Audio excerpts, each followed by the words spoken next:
안녕하세요. 저는 20년이라는 세월 동안 프랑스에서 평범한 인생을 살던 미래유라고 합니다. 어느덧 제가 한국이라는 나라에서 살아온 세월이 모국인 프랑스에서 살아온 날들보다 더 길어졌네요. 과거에는 제가 한국이라는 아시아 국가에 뿌리를 내리려고 할 때 많은 주변인과 사람들은 반대했습니다. 그도 그럴 것이 그 당시에는 한국이라는 나라가 지금처럼 세계를 주도하는 선진국으로 인지되기 전이었으니까요. 제가 20살이 되어 성인이 된 해였습니다. 사실 저는 그때만 하더라도 아시아의 국가 중에 한국이라는 나라가 있는지도 몰랐습니다. 제가 알고 있던 아시아는 일본이 전부였지요. 일본이라는 나라를 알게 된 것도 어릴 적 부모님이 선물해준 게임기 때문이었습니다. 당시 일본은 만화, 게임 등의 문화 콘텐츠들이 세계적인 인기를 끌고 있을 당시였으니까요. 그러면서 자연스럽게 일본 문화에 친숙함을 느꼈고, 성인이 되어서는 일본이라는 나라를 여행하고 싶은 생각에 용돈을 모으고 파트타임 일을 하며 돈을 모으기도 했습니다. 그때까지만 하더라도 저의 인생이 그렇게까지 뒤바뀌게 될 줄은 상상도 하지 못했죠. 결국 저는 모은 돈으로 일본을 여행하게 되었습니다. 일본은 만화와 게임 외에도 많은 즐길 거리가 있는 곳이었습니다. 특히 음식과 관련해서는 정말 만족스러웠죠. 신선한 해산물을 약간은 시큼하고 달콤한 양념이 되어 있는 밥알을 뭉쳐 거기에 얹어서 먹는 초밥이라는 음식은 저의 입맛을 사로잡았죠. 그 외에도 라멘, 우동과 같은 면 요리도 아주 맛있었습니다. 그렇게 며칠을 일본 곳곳을 여행하던 중 저는 특이한 광경을 목격했습니다. 분명 일본 골목에 있는 식당이었지만 사뭇 이질감이 드는 특이한 분위기의 식당이었습니다. 먹자 골목에서는 조금 떨어진 한적한 골목이었지만 유독 그곳에는 많은 인파가 드나들었습니다. 잠깐의 대기를 하고 그곳에 들어가 주문했습니다. 그동안 일본에서 보지 못했던 특이한 요리들이어서 사장님의 추천을 받아 시그니처 메뉴를 시켰죠.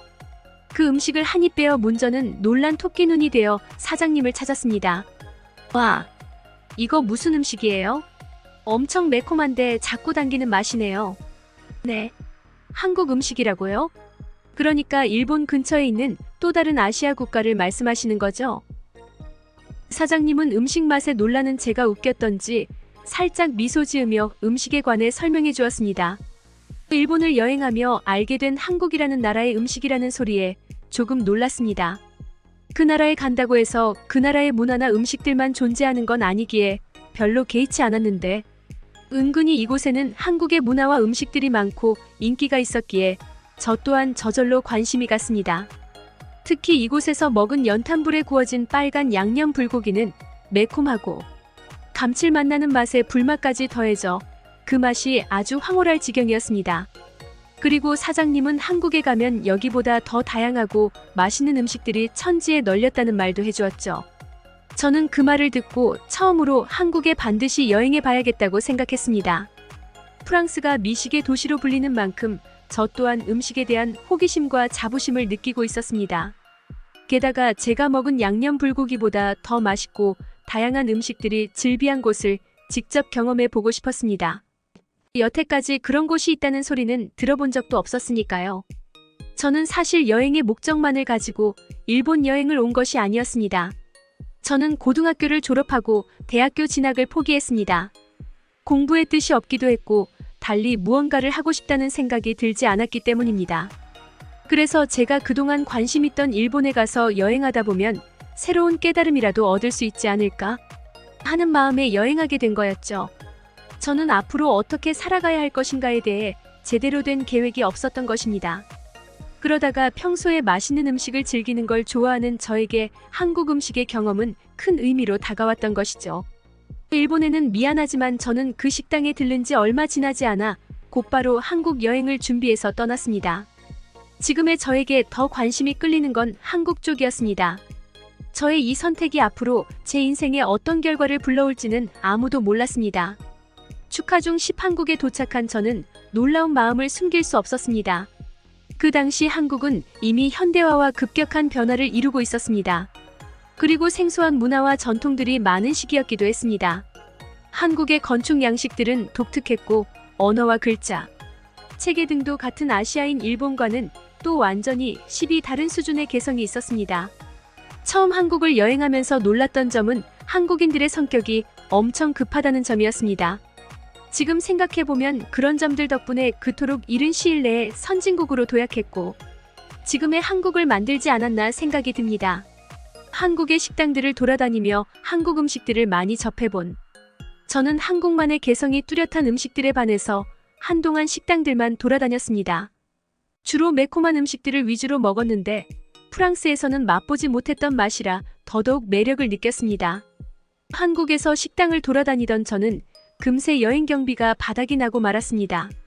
좀 더 한국의 다른 문화들도 경험하고 돌아가고 싶었지만 얇아진 저의 지갑 사정은 냉정했습니다. 말하다 보니 실컷 먹기만 하고 돌아가는 여행길이라고 하실지도 모르겠네요. 하지만 그런 와중에도 느낀 점과 아이디어들도 많이 얻었습니다. 경험하지 못했던 것들을 겪다 보면 식견이 넓어지고 그동안 생각하지 못했던 일들에 대한 새로운 아이디어들이 떠오르는 것처럼요. 다만 조금만 더 경제적인 여유가 있었다면 더 좋은 경험, 도움이 되는 경험을 많이 할 수 있었을 텐데 하는 아쉬운 마음은 들었습니다. 불확실한 미래와 진로에 대한 아이디어를 얻고 싶은 여행길이었지만 큰 기대에 비해서는 얻은 게 별로 없다는 느낌을 지울 수 없었습니다. 처음부터 일본에 가는 대신 한국으로 갔더라면 어땠을까? 그럼 좀 더 많은 것을 얻을 수 있는 여행이 되지는 않았을까? 심지어 일본에서의 여행 기간이 시간을 낭비했다는 느낌까지 들었습니다. 심지어 일본에서의 여행 기간이 20시간을 낭비했다는 느낌까지 들었습니다. 프랑스로 다시 돌아간 저는 프랑스에서 일자리를 구했고 제 나이대의 다른 사람들처럼 평범하게 일하며 하루하루 생활을 보냈습니다. 다만 그들과 다르다고 할 만한 특이점은 여행이 끝난 후부터 공부하기 시작했다는 점이었습니다. 아마도 그때 저에게 한국이라는 나라의 여러 가지 문화들이 아주 긍정적인 이미지로 비추어졌나 봐요. 다름 아닌 한국어 공부를요. 그리고 그곳에서 어쩌면 조금은 특이한 저만의 미래에 대한 희망을 보았을 수도 있죠. 그 나라에 대해 조금 더 이해하고 알아가기 위해서는 제일 먼저 그 나라의 언어를 알아야 한다고 생각했습니다. 그래서 프랑스로 돌아와서 낮에는 일하고 퇴근 후에는 한국어 공부를 하기 시작했습니다. 얼마의 시간이 흐른 뒤 저는 다시 한번 한국 여행길에 올랐습니다. 이제는 그때와는 완전히 다른 기분의 여행길이었죠. 저는 한국어를 수준급으로 사용할 수 있었고 한국에 대해 과거보다 훨씬 많은 것을 알게 되었거든요. 그 어느 때보다 의욕적인 여행길이었습니다. 한국에 가는 내내 도착해서도 제 입가에는 미소가 끊이질 않았습니다. 그 일이 있기 전까지는 말이죠. 저번 한국 여행에서는 거의 식도락 기행을 하듯 먹기만 하던 여행이었다면 이번에는 좀 더 색다른 한국 문화 체험을 하고 싶었습니다. 그래서 이번에는 이곳저곳을 돌아다니며 한국의 대중교통을 많이 이용했습니다. 그러다가 아주 특이한 경험을 하게 되었죠. 프랑스에는 지하철이나 버스에서 승객들이 서로 밀치거나 서로 언쟁하는 경우가 많습니다. 그래서 늘 대중교통을 이용할 때면 살짝 긴장감과 경계심을 가지고 이용을 하는 편입니다. 그러다 보니 한국에서도 그런 마음으로 대중교통을 이용하게 되었죠. 그런데 한국에서 버스나 지하철을 이용하면 이용할수록 이상한 이질감을 느꼈습니다. 한국인들은 승객들끼리 서로 배려하고 양보하는 모습들이 주로 많았습니다. 한 번은 제가 버스를 타고 이동할 때였습니다. 시간은 오전 시간이었고 출근하는 직장인들과 등교하는 학생들로 버스 안은 만석이었습니다. 저는 자연스럽게 서서 다음 목적지까지 가는 중이었죠. 그때 제 앞에 있던 고등학생으로 보이는 학생이 저에게 불어를 하며 자리를 양보해주는 게 아니겠어요? 저는 순간적으로 너무 놀라서 고함을 지를 뻔했습니다. 미성년자 학생이 불어로 저에게 말을 걸었다는 사실에 한 번 놀랐고 그 학생이 저에게 좌석을 양보해주겠다는 사실에 한 번 더 놀랐습니다. 그리고 그 학생과 목적지에 도착할 때까지 이야기를 나누며 다시 한번 놀랐죠. 제가 휴대폰으로 메모하는 장면을 보고 이 학생은 제가 프랑스인이라고 추측할 수 있었다고 했습니다. 그리고 자신은 학교에서 제2외국어로 불어를 배워서 저에게 불어로 대화하게 되었다고요. 저에게 자리를 양보한 이유에 대해서는 한국에는 원래 어른이나 노약자, 임산부가 보이면 자리를 양보하거나 배려를 해주는 문화가 있다고 말했습니다. 하지만 저에게는 외국인에 대한 배려 같은 거라고 말했죠. 저처럼 외국인이 한국에 와서 좋은 경험과 긍정적인 경험을 하고 갔으면 좋겠다고 생각해서 그런 행동을 했다는 것이었습니다. 이 세상에 이런 문화가 있는 나라는 본 적도 들은 적도 없었습니다. 적어도 그 당시에 저에게는 그랬죠. 그 한국인 학생을 보고 저는 부끄러움을 느꼈습니다. 그리고 한국인의 친절함과 예의에 대해 실감할 수 있었습니다. 이런 국민성을 가진 국가의 장래는 밝을 수밖에 없다고 생각했죠. 저의 개인적인 진로나 미래 계획에 대한 아이디어를 얻기 위해 한국을 다시 방문한 저는 너무나 뜻밖에도 한국 학생을 통해 큰 깨우침을 얻을 수 있었습니다. 그렇게 한국 여행을 마친 저는 프랑스로 돌아와 원래 하던 직장을 그만두고 새로운 꿈을 향해 달려갔습니다. 그 꿈은 바로 한국 관광 가이드가 되는 일이었습니다. 처음에 제가 이런 계획을 부모님과 친구들에게 말했을 때 그 꿈 알리고 난리가 났습니다. 부모님들도 처음에는 자유분방하게 자식을 키운다는 명목으로 여행이며 한국어 공부며 방관하고 있었지만 제가 점점 한국이라는 나라에 집착하는 것 같다며 저에게 진지하게 다시 생각해보라는 말까지 하셨죠. 하지만 제가 진지하게 계획을 가지고 하는 일이라는 걸 말씀드리고 그 열의를 느끼자 부모님도 인정해 주셨습니다. 그리고 마침내 저는 관광 가이드 자격증을 획득했습니다.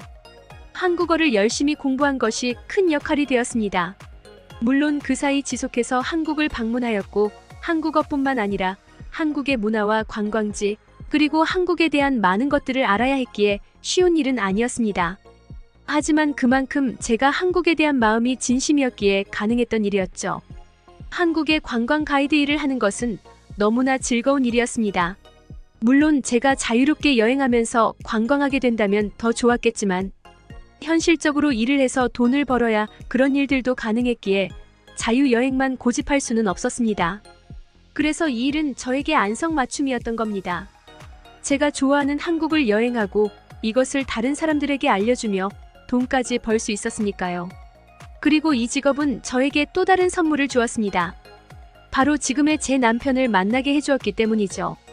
혹시 기억나시나요? 제가 20대 초반에 일본을 여행하면서 처음으로 한국 음식을 먹었던 식당이요. 지금 남편이 바로 그 식당의 사장이랍니다. 그 사람은 원래 부모님 두 분이 한국인이지만 어렸을 때부터 일본에서만 자라다 보니 한국이라는 나라에 와본 적도 없었던 사람이었습니다.